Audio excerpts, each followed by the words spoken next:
Hi, I'm Jay Cott, and welcome to this first video on artistic integration. Today I'm reaching out to those in the arts, and more specifically, those in the arts who are struggling and have been taken in by the, I guess I'll call it, cultural retort. So, you're in the arts. That's great. But you're going to have to go out there and get a real job as well, and we all know what that infers, because that's just the way it is. So a couple things come to mind when I think about this. First, this kind of rhetoric seems to be definitely out there. This real job scenario just seems to be commonplace now. I was watching a TED video, and it was a gal who was in theater, kind of telling her story. And she began by stating that she gave herself a 5-year plan to kind of assess things. And then she followed that by saying, and then, after 7 years of waitressing, and she went on to tell her story. Now, I'm going to backtrack here a little bit. Do you think there was one person in the entire TED audience that heard her say that and went, waitressing? Secondly, how can I say this? What a stunning lack of imagination in that particular declaration to presuppose that this is what it's all about going into the arts. Trouble making it? Fit in, conform, get a regular job. You'll still have your off time. It's the toxicity of the current work culture's attitude in terms of the reality of taking on a more creative journey. So, I'm going to step out on a limb here and say, I don't think this is the type of thinking, nor the work-like choices for that matter, that gave us the Mona Lisa, or Picasso's Guernica, or that sparked Martha Graham's vision for modern dance, or they gave us radical masterpieces like Schoenberg's Variations for Orchestra, or Gershwin's Rhapsody in Blue, or Bohemian Rhapsody by Queen, stellar chart. Iconic works like these were done by full-on creatives, where compromise and conformity were continually being buried, and their alternative work endeavors, which, and this is important, they all had, were not just side hustles or gig economy jobs of the day. These artists chose to spend their time away from their initial art, investigating, learning, studying, and working in another domain of interest. And this is what the heart of artistic integration is all about, orchestrating your move to an additional domain of interest, of creative value. Da Vinci was like the godfather in this area. He had 9 or 10 different domains that he had expertise in. Look out. Picasso was also a sculptor, a printmaker, a ceramicist, and a theater set designer. And Schoenberg, beyond being a masterful composer, was also an author, a poet, and a painter. And speaking of Queen, Brian May, composer and guitarist for Queen, is also an astrophysicist with a PhD and a mathematician. And I can't wait to interview him to see how these two seriously diverse worlds of music and science collide, creatively speaking. Taking on this specific type of occupational diversity is known as a multidisciplinary approach.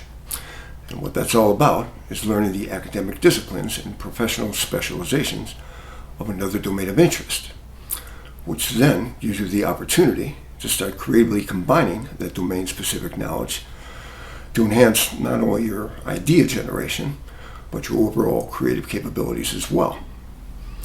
It's kind of the road of the warrior rather than that of the survivor. And there's some very hip backup on this approach.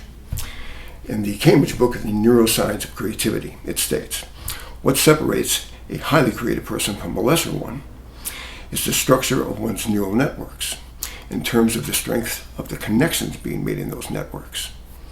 It's the neural interplay of ideas and perspectives from different domains of knowledge.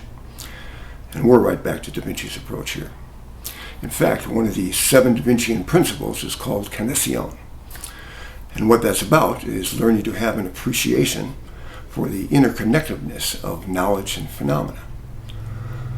Now I'm going to dial it down here a little bit and show you just one reason why you want to look into this approach.